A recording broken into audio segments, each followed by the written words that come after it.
आजकल social media पे ये वीडियो काफी वायरल हो रही है। एक प्रोटेस्टर सिगरेट पीती हुई, बट एज एन इंडियन ये एक डिसेप्टिव है। बिकॉज अगर हम भारत के पर्सपेक्टिव से देखें, कोई अगर ओपन स्मोकिंग करता है तो उसका जुर्माना 500 से लगभग 1000 रुपए के बीच में होता है और रिपीट ऑफेंडर को कुछ दिनों की जेल। बट जो इस वीडियो में हो रहा है वो कोई एक छोटा मोटा ऑफेंस नहीं, बल्कि एक ब्लास्फेमी है। Blasphemy x 3 times. जो पहली ब्लास्फेमी है वो है बाल। ईरान की जो एक कंजर्वेटिव सोसाइटी है उसमें औरतों को अपने बाल खुले दिखाना अलाउड नहीं होता, जो कि ऑलरेडी एक जेल टाइम को अट्रैक्ट करता है इस छोटे से ऑफेंस के लिए। जो सेकंड ब्लास्फेमी है सिगरेट की, एक काफी ज्यादा डेंजरस है। Because according to strict moral codes जो ईरान में फॉलो करा जाता है, अगर कोई औरत पब्लिक छोड़ो अगर प्राइवेट में भी सिगरेट का सेवन करती है तो उसको एक लूज कैरेक्टर या फिर एक वेस्टर्नाइज्ड ट्रैश का दर्जा दिया जाता है। And this include not the jail time but death by stone pelting. Third जो सबसे heretical and the ultimate sweet blasphemy है तो वो है ये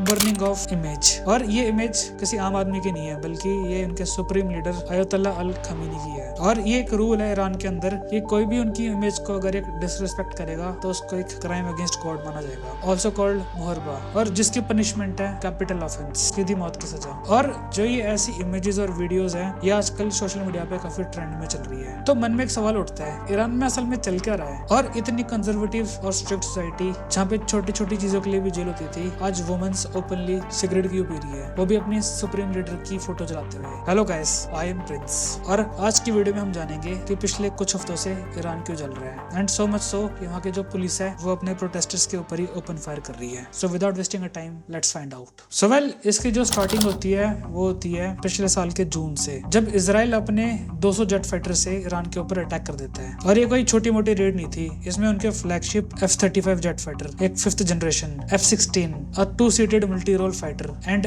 F-15 Eagle, a long range bombing aircraft ने पार्टिसिपेट करा था। और इसको एक बैटल बोलना नाइंसाफी होगी, because it is a one sided lopped victory. पहले दिन के अंदर ही ईरान के जितने भी एयर डिफेंसेस थे, that include S-300 and Bavar 373, उसको इजराइल ने नेस्तनाबूद कर दिया था। और ये इतने ज्यादा इनकेपेबल साबित हुए कि इन्होंने एक जेट फाइटर को भी नहीं मार गिराया। हालत इतने बुरे हो गए कि ईरान की जो गवर्नमेंट है उसको AI का सहारा लेना पड़ा, ये दिखाने के लिए कि उन्होंने कई सारे F-35 जेट फाइटर को मार गिराया है। और ये सिलसिला एक नहीं बल्कि 12 दिन तक चला। 12 दिन किसी भी देश के लिए बहुत ही ज्यादा डेंजरस होते हैं। उन 12 दिनों में जो ईरान का एयर स्पेस था वो बहुत ज्यादा वनरेबल था कि कोई भी वहां पे जाके बॉम्ब गिरा के आ सकता है, और वो भी किसी भी जगह पे। बट जो इजराइल का अटैक था वो काफी कंसिडर्ड और काफी जीनियस माना जाएगा आने वाले इतिहास में, बिकॉज जो उसके नतीजे हैं वो अब निकलने स्टार्ट हो रहे हैं, जिसका किसी ने भी अंदाजा नहीं लगाया था। इजराइल ने चुन चुन के जितने भी न्यूक्लियर रिसर्च प्रोग्राम्स और जितनी भी एनरिचमेंट साइट्स थी, दैट इंक्लूड्स नातान्स,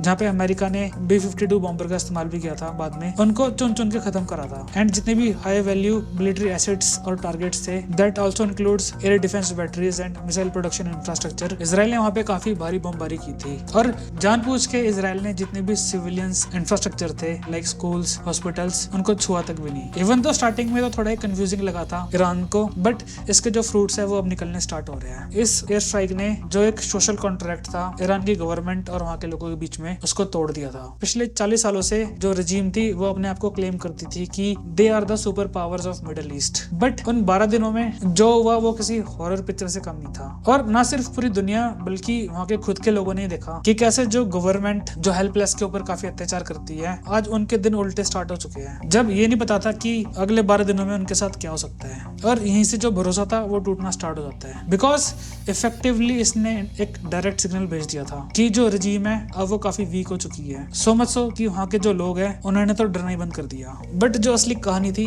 वो अब स्टार्ट होनी थी, because bill started to come due. Iran के ऊपर पहले से सैंक्शंस लगा रखे हैं अमेरिका और उसके अलाइज ने, जिससे उनकी जो इकोनॉमी है वो आप कह सकते हो कि काफी मुश्किल टाइम से निकल रही है। एंड अपनी पॉपुलेशन को चेक रखने के लिए वहाँ की जो रजीम है वो खुद के लोगों के लिए एक स्पेशल सब्सिडी भी चला रही थी, स्पेशली पेट्रोल और जो खाने पीने का सामान होता है, ताकि वो भूखे ना सोए। बट जितनी भी न्यूक्लियर साइट्स और जितने भी मिलिट्री एसेट्स डिस्ट्रॉय हुए थे उनको भी रीबिल्ड करना था, और वो फ्री में नहीं होते, बल्कि वो काफी ज्यादा डिमांडिंग होते हैं monetarily and at the same time thanks to the subsidies जो ईरान की गवर्नमेंट है इस टाइम पे उनके पास पैसे नहीं थे। So as once a great man said, beggars can't be choosers. तो उन्होंने जो पैसा सब्सिडी में जा रहा था वहां से हटा के अपने मिलिट्री को रीबिल्ड करने में लगा दिया। और ये बात देखने में अच्छी भी लगती है कि एटलीस्ट जो देश है वो अपने आप को संभाल रहा है, बट ये एक आउटसाइडर पॉइंट ऑफ व्यू होता है। एवरेज ईरानियन की पॉइंट ऑफ व्यू से ये था कि एक वॉर जो उनकी खुद की रिजीम ने स्टार्ट की थी वो टोटली हार गया है और अब वो दोबारा लड़ाई में घुसना चाहते हैं, जिसके लिए जो पैसा है वो उनके पेट से काटा जा रहा है एंड दैट वाज इनफ। भूखे पेट एक इकोनॉमी तो छोड़ो, एक आर्मी भी आगे नहीं बढ़ सकती।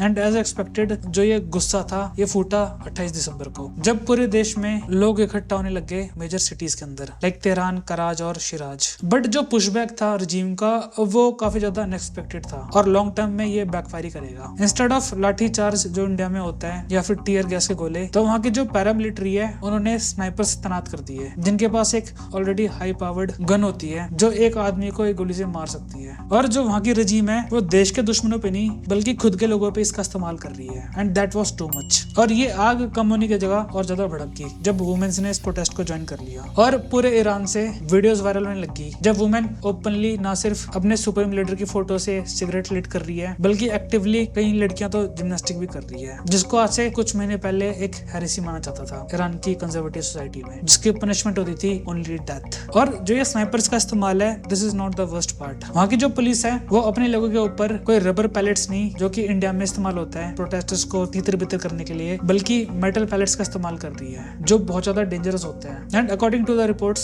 जो निकल कर आ रही है वहाँ की सिक्योरिटी फोर्सेस अपने लोगों के चेहरे और जानबूझ के उनकी आंखों पे इसको फायर कर रही है और हंड्रेड्स ऑफ जो प्रोटेस्टर्स थे वो अब अंधे हो चुके हैं हमेशा के लिए। जब ये विजुअल्स निकल कर आए थे पूरे ईरान से तो जो गुस्सा था वो कम होने की जगह और ज्यादा भड़क गया, सो मच सो कि जो प्रोटेस्टर्स है वो भागे नहीं बल्कि उन्होंने फाइट बैक करना स्टार्ट कर दिया अपने पुलिस के अगेंस्ट ही। कई सरकारी बैंक्स को आग लगा दी, जो पुलिस स्टेशन है उनको घेर लिया एंड हालत इतने ज्यादा बेकाबू हो गए कि ईरान को अपनी हिस्ट्री का सबसे वर्स्ट ब्लैकआउट करना पड़ा इंटरनेट का, इवन वर्स देन 2019 और 2022। और एक टाइम पे जो इंटरनेट की कनेक्टिविटी थी ईरान में वो बस 1% ही थी। इफेक्टिवली इस प्रोटेस्ट को अंधेरे में मारने की कोशिश की जा रही थी। बट जो सबसे अनएक्सपेक्टेड न्यूज निकल कर आई थी इन सब में तो वो थे रेजा शाह पहलवी। सो बेसिकली इनकी स्टोरी काफी ज्यादा ट्रेजिक है। ये एक क्राउन प्रिंस है ईरान के लास्ट शाह के, उस टाइम पे जब ईरान को ईरान नहीं बल्कि पर्शिया के नाम से जाना जाता था। But because of unforeseen circumstances जो वहाँ के लास्ट शाह थे उनको देश छोड़ के भागना पड़ा अपनी फैमिली के साथ। और पिछले 40-50 सालों से जो पूरी फैमिली है वो अमेरिका में रह रही है और वो खामोश थे। बट जो खामोशी थी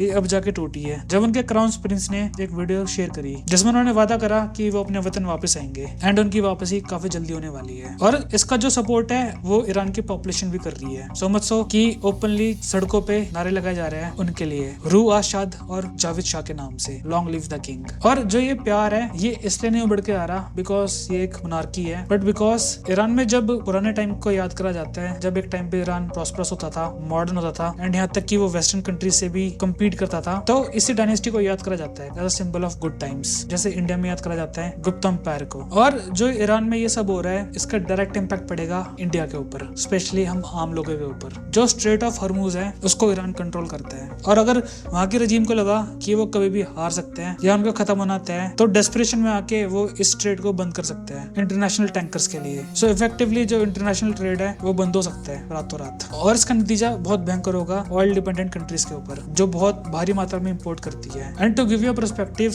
एक एवरेज इंडियन के लिए जो एक तेल का दाम है वो रातों रात 20, 30, 40 यहाँ तक कि 50 रुपए बढ़ सकता है पर लीटर, जिससे डायरेक्टली जो महंगाई है वो भी बढ़ेगी और खाने के जो लाले है वो भी बढ़ जाएंगे। सेकंड जो सबसे बड़ी टेंशन दी है भारत को इस प्रोटेस्ट ने तो वो है चाबहार पोर्ट का। भारत ने बिलियंस ऑफ डॉलर्स लगा दिए ताकि हम पाकिस्तान को बाईपास कर सके, कि हम सेंट्रल एशिया और जो रशिया है वहां से ट्रेड कर सके। अगर ईरान सिविल वॉर की तरफ बढ़ता है तो बेसिकली जो ये स्ट्रेटेजिक एसेट था इसको टोटल लॉस में माना जाएगा। अनदर जो सबसे ज्यादा कंसर्निंग है तो वो ये ईरान के अंदर 10,000 से ज्यादा इंडियंस हैं, स्टूडेंट्स, वर्कर्स एंड यहाँ तक कि कईयों की फैमिलीज भी है। और एक शॉर्टर पीरियड में इतने सारे भारतीयों को निकालना इंडियन नेवी की भी बस की बात नहीं है अगर ईरान सिविल वॉर की तरफ बढ़ता है तो। और जो ये रेवोल्यूशंस होते हैं रेजिम चेंज के, they are not peaceful, they are very brutal by nature. As of now जो वहाँ के सुप्रीम लीडर है आयतुल्लाह अली खमीनी वो अभी भी तेहरान में ही है एंड उन्होंने एक स्टंट भी करा था एक फ्राइडे प्रेयर का, जब वो काफी सालों बाद ओपनली एक पब्लिक अपीयरेंस दी उन्होंने जानबूझ के ये दिखाने के लिए कि एवरीथिंग इज अंडर कंट्रोल। और जो ये पूरा प्रोटेस्ट था